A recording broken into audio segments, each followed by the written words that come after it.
Bueno, bienvenidos a todos una vez más a un episodio más de Entre Líneas Podcast, este podcast que hemos abierto para discutir precisamente sobre sociedad, cultura, política, una que otra pendejada, por supuesto. Andrés, ¿cómo vamos? Un gusto estar acá una vez más con usted. William, un placer estar otra vez en un capítulo más de Entre Líneas Podcast, un capítulo esta vez un tanto interesante por la invitada del día de hoy.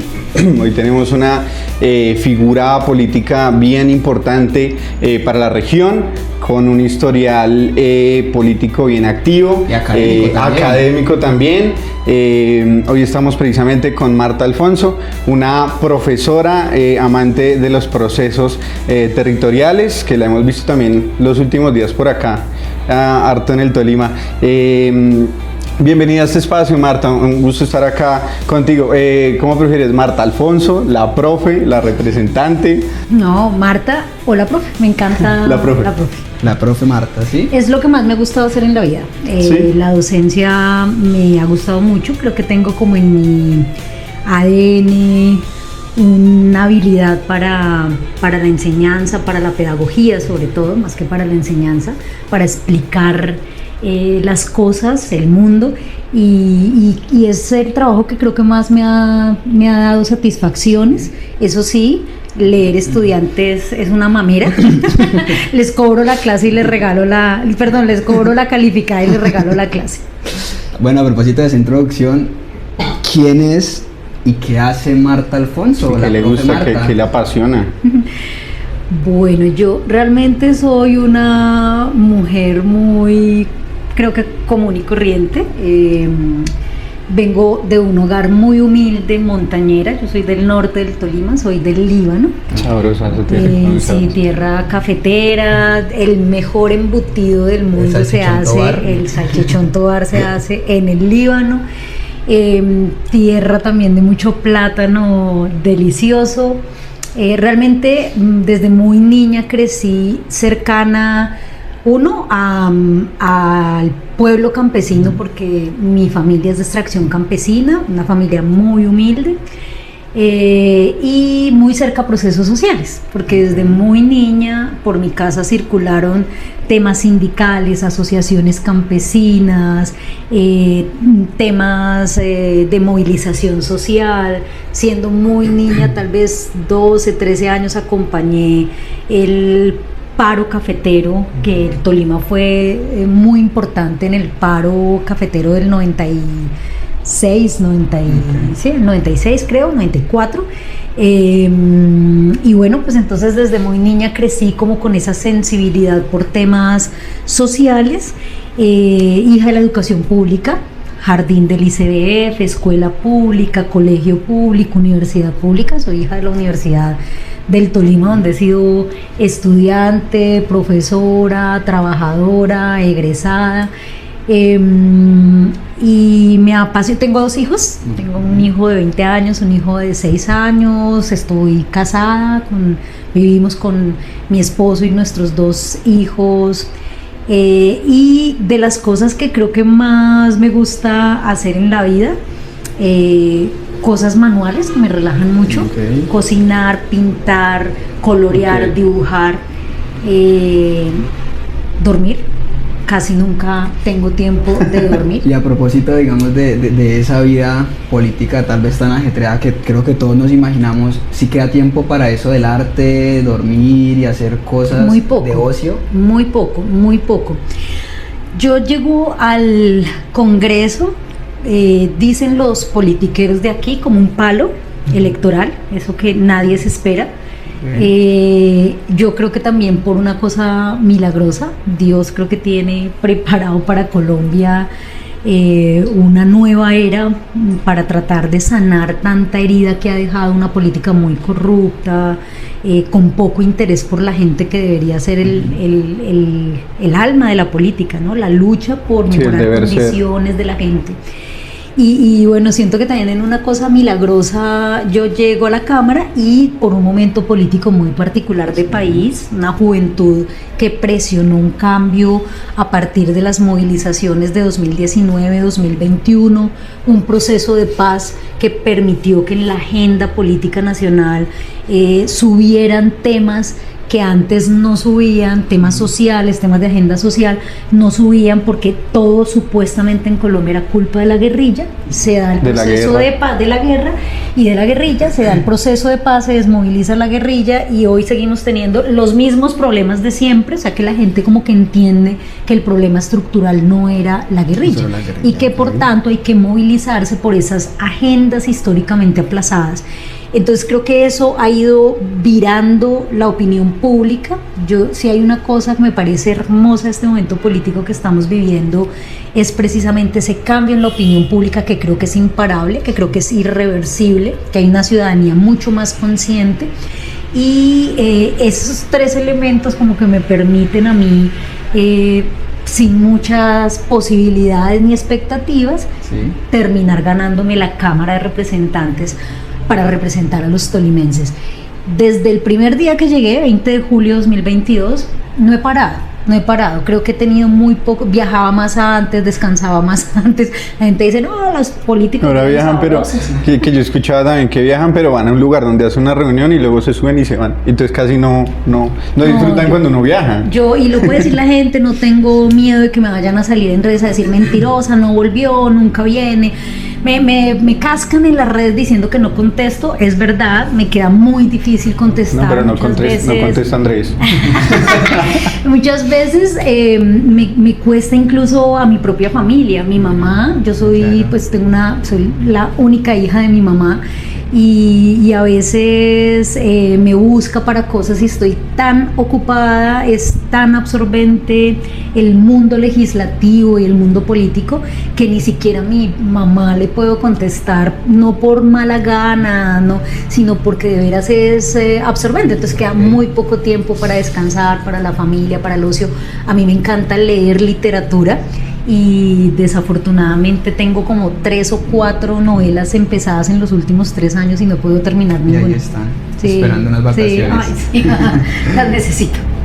Marta, ¿qué es lo más difícil que tú consideras desde tu posición de mujer en esas dinámicas que ya conocemos de este país, que no son un secreto, que se discuten en la academia, pero que también son discusiones que también se han dado ahora también en los círculos más sociales, también gracias a politizar ese tema en la política, en las lógicas de política estructural tradicional? ¿Qué ha sido lo más difícil?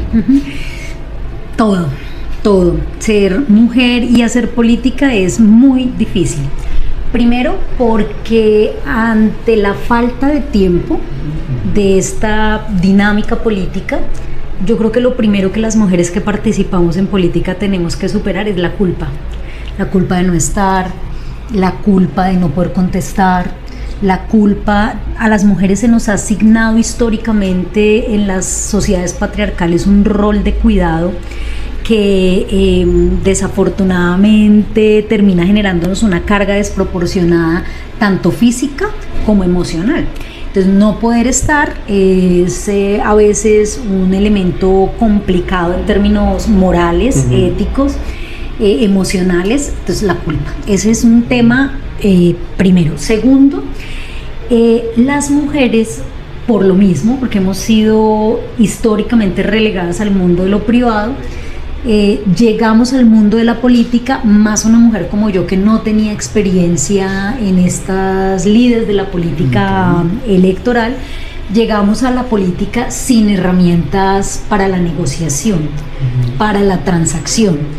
Y el mundo de la política es un mundo de negociación, y a las mujeres estar desprovistas de esto terminamos o cometiendo muchos errores por no saber cómo hacerlo, o relegadas porque dicen, esa es una incapaz, no sabe cómo hablar, no sabe cómo negociar, no sabe cómo pedir, no sabe cómo transar, entonces terminamos desconocidas.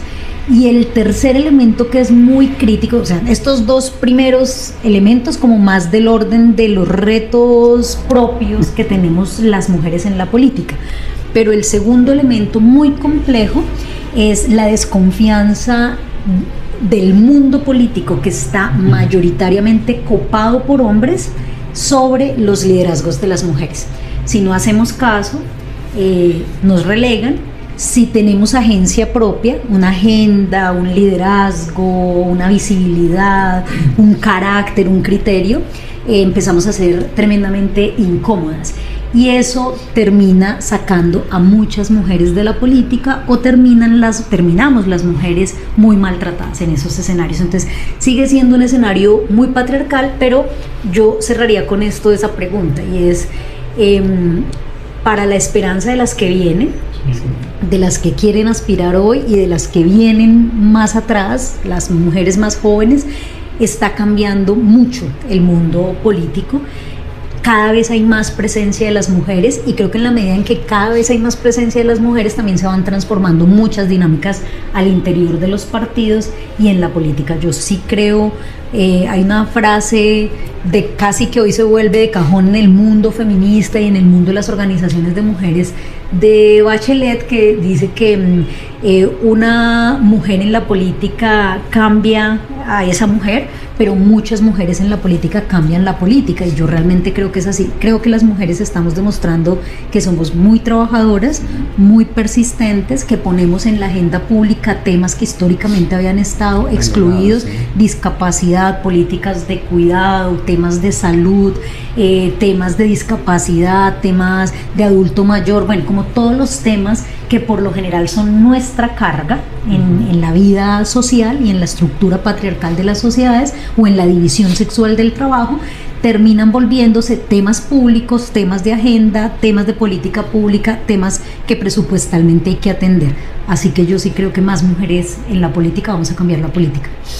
Eso a mí me genera ruido, porque por supuesto yo entiendo que el trabajo de la profesora Marta ha sido como una figura representativa por las que incluso muchos sectores educativos, incluso de la misma base social del estudiantado, han defendido a rajatabla. Pero yo no sé si, por ejemplo, el trabajo de mujeres también tradicional en política, sí. Para allá precisamente yo estaba pensando como en el tema de, ¿será que ser mujer dentro de política es más fácil si uno se alinea al tema patriarcal? Lo que pasa es que y también son mujeres que están muy silenciadas, instrumentalizadas, ¿no? Muchas veces, pero no sabemos si es instrumentalizadas porque lo dejan hacer, o porque ellas quieren ser parte tal vez de esa reproducción del sistema que hay. Tal vez, no sé, no vayamos a nombrar, pero sabemos quiénes son las mujeres políticamente más visibles de Colombia, y vemos cómo siguen reproduciendo patrones muy patriarcales, y que nosotros decimos, bueno, son mujeres, y sabemos que la historia les ha hecho vivir cosas de mucha minimización tal vez hacia ellas, y porque hoy en día todavía siguen en esos espacios de tanto poder, asistiendo y siendo la base de esa sociedad tan patriarcal y excluyente para con el mismo género. Es que un cuerpo de mujer no garantiza necesariamente una agenda feminista, o por lo menos una agenda con enfoque de género. Hay muchas mujeres en política que reproducen esquemas absolutamente masculinos de hacer política. El grito, el discurso ventejuliero, la lógica excluyente, confrontativa, o sea, modelos absolutamente machistas, patriarcales, masculinizados de hacer política. Yo creo que cuando hay una mujer con agenda de género en la política, hay también transformaciones de las formas, y hay transformaciones sobre todo de las agendas. Es decir, es un asunto de fondo, no es un asunto solamente de formas, que también. O sea, yo no me imaginaría, por mi enfoque, por mis convicciones feministas, yo no me imaginaría en un discurso ventejuliero en una plaza, porque no me pasa por el cuerpo. Siento que no es la manera en que las mujeres hacemos política. Pero, digamos, puede que muchas hayan crecido en sus liderazgos políticos con ese tipo de discursos, listo, vaya y venga, pero la agenda, que es lo de fondo, es lo que creo que se transforma. Uno, las mujeres, por ejemplo, les decía hace un momento, tenemos agendas de temas que históricamente han sido muy excluidos. Los temas, por ejemplo, de las poblaciones vulnerables, la infancia, los adultos mayores, las personas con discapacidad. Las mujeres tenemos nociones de desarrollo que por lo general siempre tienen en cuenta los efectos colaterales que tiene cualquier proceso o política de desarrollo. ¿Esto a quién afecta? ¿Cuáles son los sectores que van a terminar afectados negativamente por una política de desarrollo? Y creo que ese tipo de cosas hacen que la agenda que se pone en la vida pública sea distinta. Entonces yo creo que ahí sí hay cambios. Ahora bien, les decía, una mujer que hace política tiene que enfrentarse a sus propios retos por las dificultades que nos genera a las mujeres estar en política sin haber tenido un mundo que nos formase para ello desde la infancia, desde la escuela, desde la familia.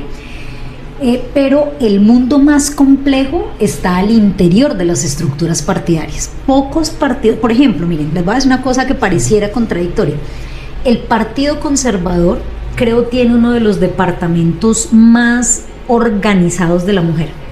Los partidos, el liberal también tiene, el Partido Verde tiene Comisión Nacional de Mujeres, todos los partidos por obligación tienen hoy políticas internas de género y de promoción de los liderazgos de las mujeres, pero se lo toman muy poco en serio, le invierten poco, no tienen centralidad esas políticas de género dentro de los partidos. El Partido Conservador sí tiene un sector, un departamento de mujeres muy fuerte, con promoción de liderazgos de mujeres muy fuerte, pero fíjense ustedes que lo que hace es formar mujeres para defender ese statu quo, esa lógica patriarcal histórica, sí el liderazgo, sí el emprendimiento, sí la participación, siempre y cuando no pongan en riesgo la familia, la propiedad privada, las instituciones, el Estado. Y que yo creo que muchas veces se ha quedado, ese tema es como en la parte del cumplimiento de cuota de género y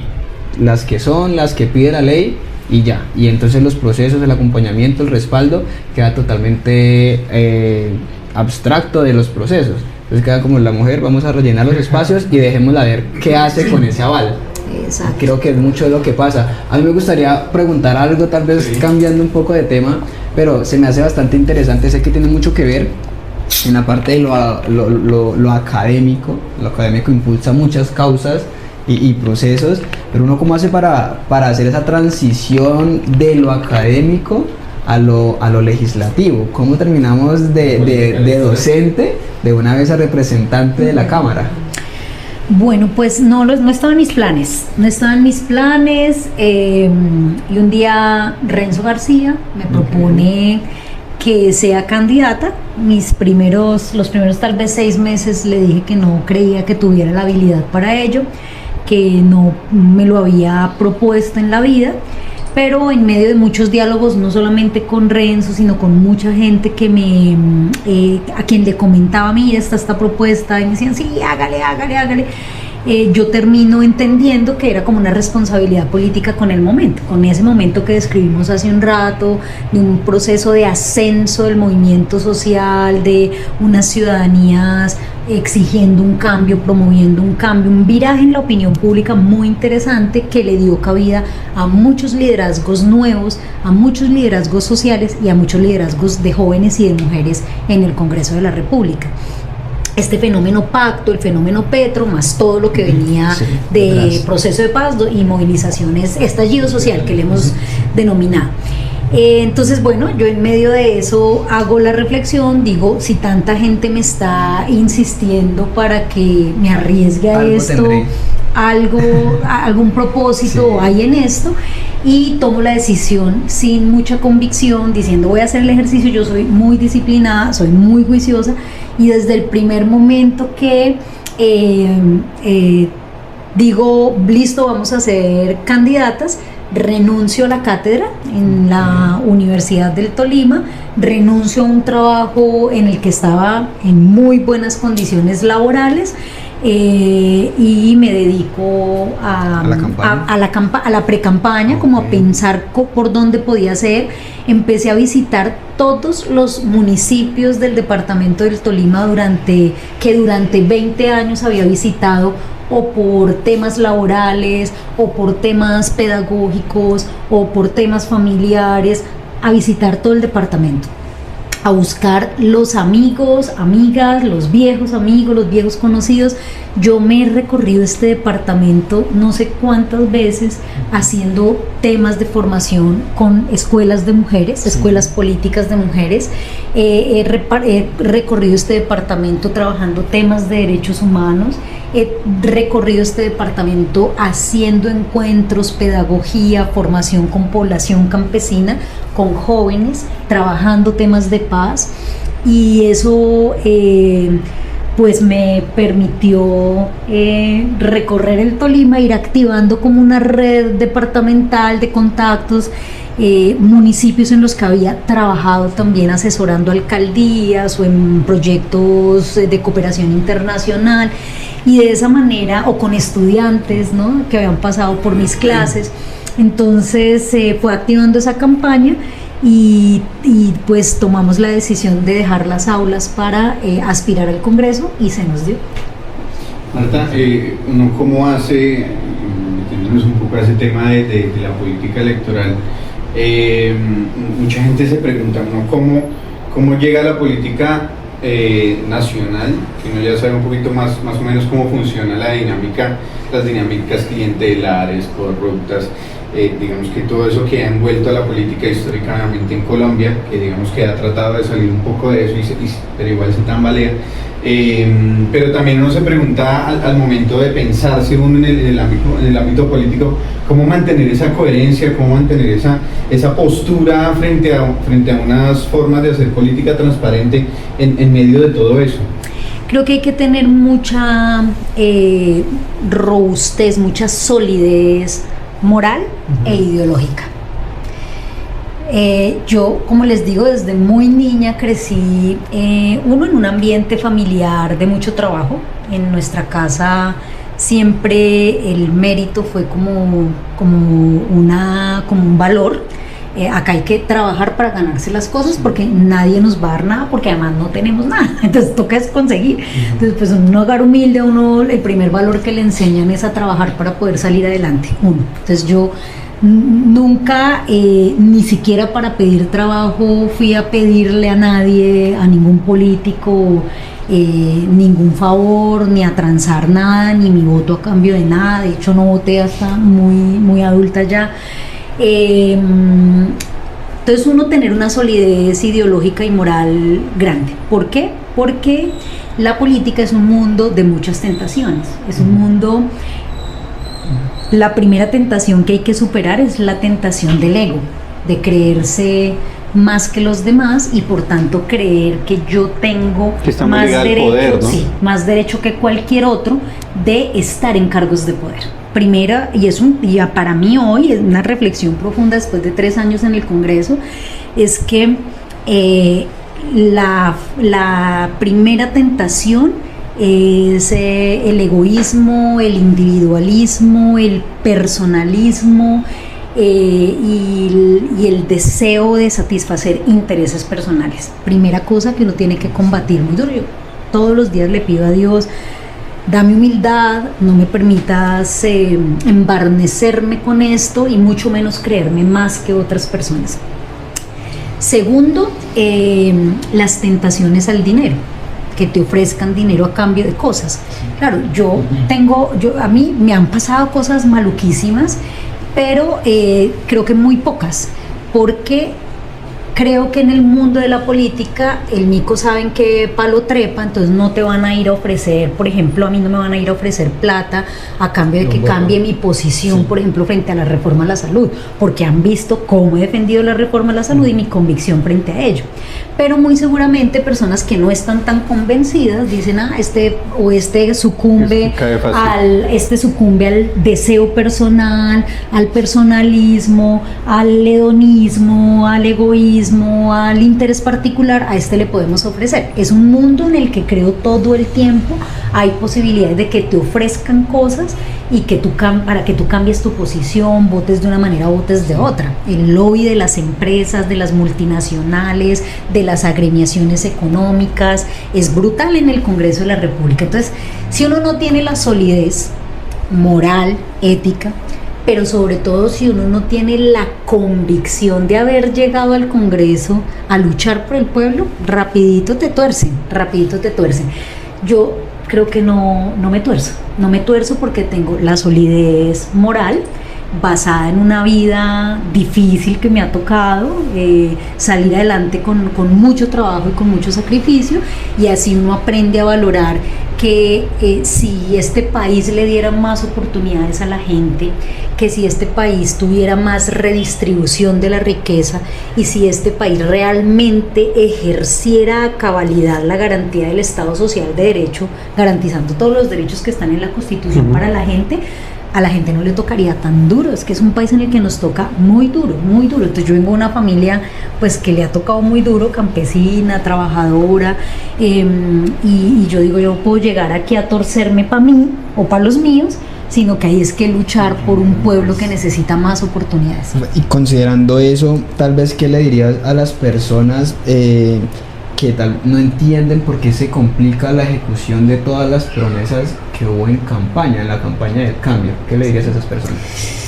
Que este es un proceso largo, que este es un cambio estratégico, y un cambio estratégico no se da en un país que ha tenido 200 años de esclavitud, de élites, de gobiernos para favorecer intereses particulares, para crecer proyectos familiares. No se cambia en 4 años. Miren, yo les voy a contar una de las cosas que ha sido para mí más difícil. Yo no prometí absolutamente nada a cambio de votos por mí, nunca. Ni siquiera sabía cómo era llegar, tener una unidad técnico-legislativa, nunca ofrecí puestos ni siquiera de mi unidad a cambio, pero ni siquiera sabía cómo era eso, lo iba aprendiendo. Y a mí me acompañó mucha gente que hizo que yo llegara, pero que quería que yo les resolviera sus necesidades personales, económicas, laborales. El 21 de julio, un día después de haberme posesionado, empezó una presión tremenda de mucha gente, y yo entiendo, hoy el pueblo colombiano, la juventud, tenía una expectativa enorme frente a un gobierno de cambio, pero esos cambios no se pueden ejecutar, como tú bien lo has planteado, de un día para otro. Entonces empecé a recibir muchas presiones de gente: usted no me consiguió el puesto, entonces usted es una faltona, usted es una se olvidó de nosotros, usted no contesta, usted no me consiguió un puesto, yo le ayudé para que usted me ayudara. Los primeros meses fueron demasiado duros, ¿sabes? Porque era la primera vez que yo tenía una experiencia en política electoral y jamás me imaginé que esa iba a ser la primera presión, sobre todo porque nunca hice campaña ofreciendo puestos ni nada a cambio. Hice campaña convencida de que estamos abriendo una era importantísima en la democracia colombiana. Hay una apertura democrática que hay que ver con sentido de futuro. Entonces empecé a recibir muchas presiones, y creo que esa es la expresión de lo mismo que pasa en el país. Un país que quería que ya no hubiera hambre, que hubiera carreteras, que hubiera infraestructura educativa, internet, trabajo, empleo, todo. No se puede. Miren, Petro, por ejemplo, quería construir muchas cosas a través de convenios con las juntas de acción comunal. La ley no lo permite. La ley permite que con las juntas de acción comunal se hagan unas contrataciones de cuantías mínimas, pero no grandes contrataciones, por ejemplo, de infraestructura social o comunitaria. Petro, por ejemplo, quería que el subsidio a los servicios públicos se aplicara directamente al usuario y no a los generadores. Es decir, yo no le pago el subsidio a la gran empresa de gas o a la gran empresa de luz, sino que eso se le pudiera entregar directamente al ciudadano. No, pues no se puede porque la ley no lo permite. O sea, hay una cantidad de cosas que quisiéramos hacer, pero que no se pueden hacer porque la ley no lo permite. Quisiéramos quitar muchos peajes, resulta que no se puede porque quedaron en un contrato de concesión.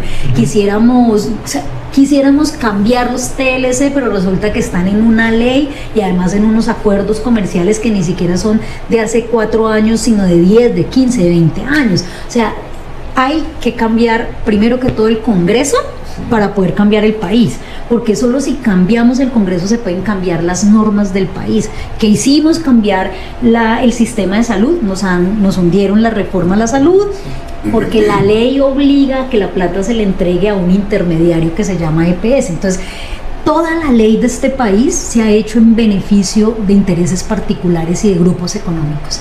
Entonces, para poder cambiar el país necesitamos cambiar la ley, y para cambiar la ley necesitamos cambiar el Congreso, necesitamos tener mayorías en el Congreso. Había una expectativa enorme y desafortunadamente sobre todo los sectores de izquierda no hemos tenido la madurez para entender que estamos en un gobierno no de revolución, no de cambio de 180, sino que estamos en un proceso de transición, ¿sí? Y esa transición no va a ser rápida, es larga, va a necesitar varios gobiernos, y lo que tenemos que valorar es que esa transición empezó, que esa transición está dándose en este momento y estamos siendo protagonistas de ella. Que este es un país altamente presidencialista, que muchas veces uno quiere ganar la presidencia como el lugar y uno desconoce que el Congreso, y yo creo que tal vez es una forma con lo que está pasando actualmente de reconocer la importancia que tiene el legislativo. Marta, vamos a volver a ver a la profe en algún momento, ¿o te piensas quedar más tiempo habitando la política electoral?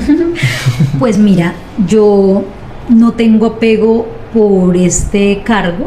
Si el pueblo colombiano decide que yo debo seguir en política, voy a aspirar, por supuesto, porque creo que la tarea todavía continúa como lo acabo de plantear. Esto es una perspectiva de largo plazo y creo que hemos hecho un ejercicio demostrando que sí se puede hacer política de manera honesta, transparente, con disciplina, con trabajo, con proximidad a la gente, y yo creo que personas como Renzo, como Marco Emilio, como Jaime Tocora, como Andrés Zambrano, como nuestros concejales jóvenes que tenemos del Partido Verde en Roncesvalles, en Cajamarca, en Planadas, somos una generación llamada a transformar la política en el Tolima y desde el Tolima aportar a una transformación en Colombia.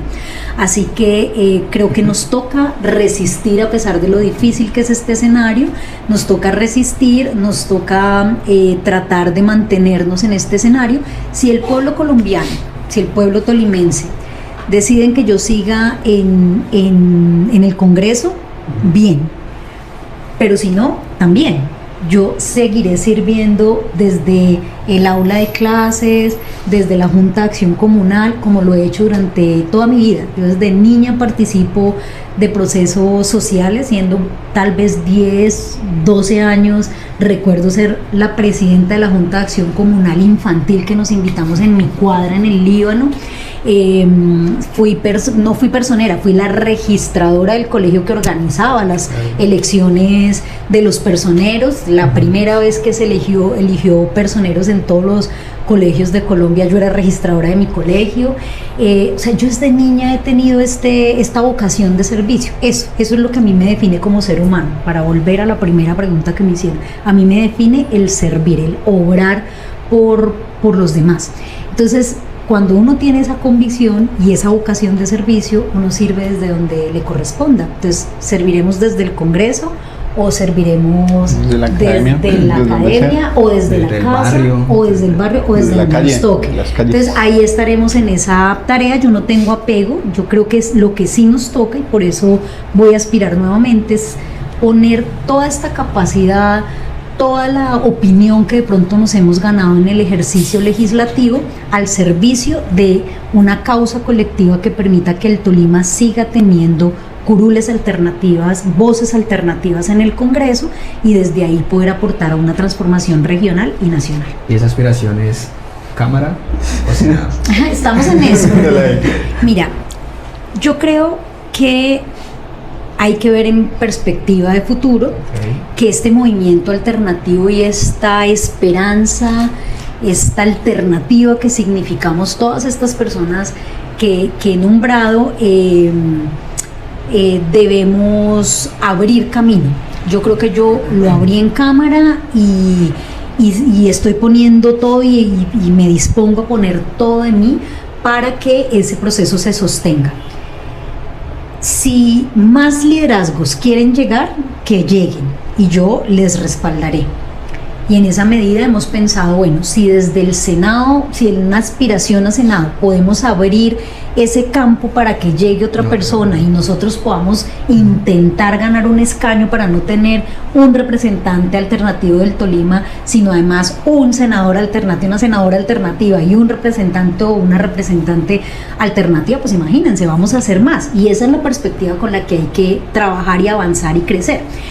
Pero también tengo dificultades porque el Partido Verde hoy no tiene claridad de quién puede ser su candidato o candidata a las elecciones regionales, es decir, un candidato o candidata del Partido Verde a la Cámara de Representantes.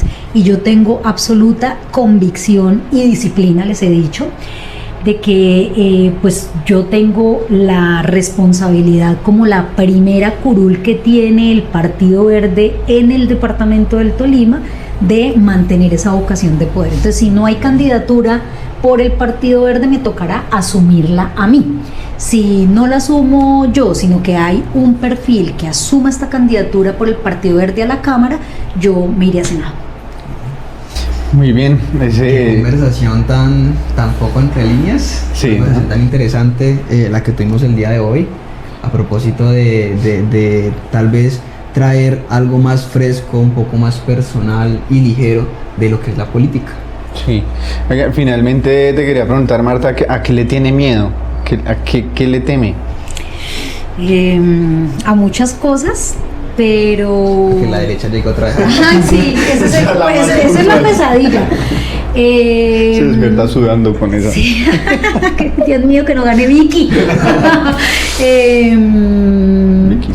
Pues le tengo miedo, creo que a la falta de convicción, ¿no? A que uno todas estas cosas lo terminen corrompiendo o decepcionando, ¿cierto?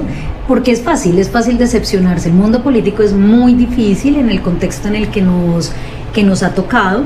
La política que nos ha tocado corrompida. Ayer participé en algo que se denomina el modelo congreso. Llevan chicos de colegios al Congreso de la República a ser congresistas por un día, y yo les decía que les pedía que se fueran del Congreso con la convicción de que eran la generación que va a cambiar la política, al menos en 3 cosas que nos toca sacar de la política definitivamente: la corrupción, la violencia y el narcotráfico. Son 3 cosas que hay que sacar de la política, porque están en la política y eso hace muy difícil hacer política. Así que me da mucho miedo que este momento nos frustre, que yo misma me llene de frustración de no poder hacer todo lo que uno quisiera hacer, ayudar a toda la gente que uno quisiera ayudar, transformar todo lo que uno quisiera transformar por estos vicios tan duros que tenemos en la política, no solamente por esos grandes males, sino también por pequeños males como el individualismo, las pugnacidades internas. Así que me da mucho miedo que fracasemos esta oportunidad que nos dio el pueblo colombiano de llegar pues no al poder, porque no tenemos el poder, pero de llegar a la institucionalidad, de participar y ampliar esa democracia que había estado tan estrecha, tan cerrada, y fracasar este momento porque nos decepcionamos, porque no tenemos la madurez suficiente, porque no nos alcanza la energía. Tenía una pregunta a propósito de lo que dices sobre el tema de no tenemos el poder, que una congresista nos diga que no tienen el poder. Entonces, ¿qué esperamos los ciudadanos de a pie? ¿Quién tiene el poder? Desafortunadamente en Colombia lo tienen los violentos, el narcotráfico y los corruptos. Lo tienen además pequeñas familias que se han enriquecido con los recursos públicos, que eso para mí es una corrupción, y que están absolutamente negadas a que haya un cambio para que se redistribuya la riqueza. Desafortunadamente, esas son las desgracias de nuestro país y todavía son poderes con los que nos toca pelear muy duro. Por eso es muy importante lo que tú decías. Tenemos una cultura ciudadana, una cultura política presidencialista. Y eso nos ha hecho mucho daño. Creemos que ganar el poder es ganar la presidencia y que con eso se arregla todo, se transforma todo, ¿no? En este gobierno de transición, de cambio, hemos evidenciado, queda más que comprobado, que el poder incluso lo tiene más el legislativo que el mismo ejecutivo. El ejecutivo tiene la plata para ejecutar, tiene el poder de la política pública, tiene el poder de la burocracia, del aparato burocrático gubernamental, pero no necesariamente puede hacer lo que quiera, lo que programa en su programa de gobierno o incluso en su Plan Nacional de Desarrollo, sino que le toca ir danzando con todos esos poderes para poder ir avanzando en algo. Entonces hay que ganar en una cultura política que entienda que el legislativo hay que votarlo de manera mucho más consciente, pero además que hay que hacerle seguimiento y control social a ese legislativo. Miren, yo a todo el mundo le digo, a uno le dicen, vaya vote por el C35, y la gente va y vota por el C35 que no tiene ni idea. Y reclama un tamal. Reclame un tamal, reclame el bulto de cemento, reclame 100.000 pesos, y no sabe que ese C35 que llegó allá, o ese L28, o ese N, el que sea, de cualquier color, no sabe que ese X va a llegar a votar proyectos de ley en contra de las mayorías.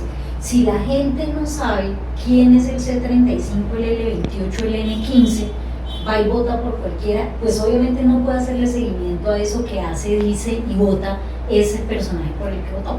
Nos toca tener conciencia de por quién votamos y sobre todo hacerle seguimiento a esos que nos representan allá, cómo votan, cómo se comportan, qué hacen, qué dicen. Es la única manera que vamos a cambiar a Colombia. Por eso digo, hoy hay más conciencia de que hay que votar un legislativo de manera mayoritaria por estos sectores sociales con convicciones y programa de redistribución de la riqueza, de política social, de mejoramiento de las condiciones de vida del pueblo colombiano. Ojalá que este periodo nos abra la conciencia, yo creo que sí, que la discusión de las reformas, la desnudez en la que hemos dejado el sistema de salud, el sistema pensional, esta lucha que nos permitió recuperar la fuerza, perder el miedo para decir como trabajadores tenemos derechos, nos haga mucho más conscientes y que eso cambie la perspectiva de la ciudadanía política que vota, no solamente por presidencia, sino ahora también por Congreso. Que es una tarea bastante larga, profunda, ancha. Es cambiar la cultura. Sí, porque muchas veces la cultura política que tenemos se queja mucho, el colombiano se queja mucho, está bien, por supuesto. Lo que pasa es que si uno no es consciente de cómo activar las posibilidades políticas que uno tiene al alcance desde las herramientas, pues se queda una lógica de una cultura parroquial que así funciona y no hace más bien una transición a una cultura participante. Marta Alfonso, profe, muchísimas gracias por haber estado acá con nosotros en Entre Líneas Podcast, por contarnos de su experiencia. Quedan muchos temas, por supuesto, sobre la mesa que son muy profundos. Ese tema del narcotráfico me gustaría discutirlo, por supuesto, más adelante, pero que es muy profundo. Gracias por estar acá en este podcast. No, ustedes muchas gracias, felicitaciones, porque creo que la única manera de transformar esa cultura política es que haya más iniciativas como Entre Líneas, más iniciativas de generación de opinión, de educación ciudadana y de educación política, así que me alegra mucho que además un producto local, hijo de la Universidad del Tolima, esté teniendo este liderazgo y esta iniciativa en la generación de opinión. Felicitaciones por lo que hacen y muchas gracias por la invitación. Agradecer una vez más por el espacio, a William por acompañarnos una vez más en Entre Líneas, a Podcast. Marta por estar con nosotros, por aceptarnos esa invitación, por decirnos tantas cosas que nos pueden interesar y que están un poco entre líneas. Nosotros nos estaremos viendo entonces en un próximo episodio. Yo fui William Rendón, eso fue Entre Líneas Podcast. Chao, chao.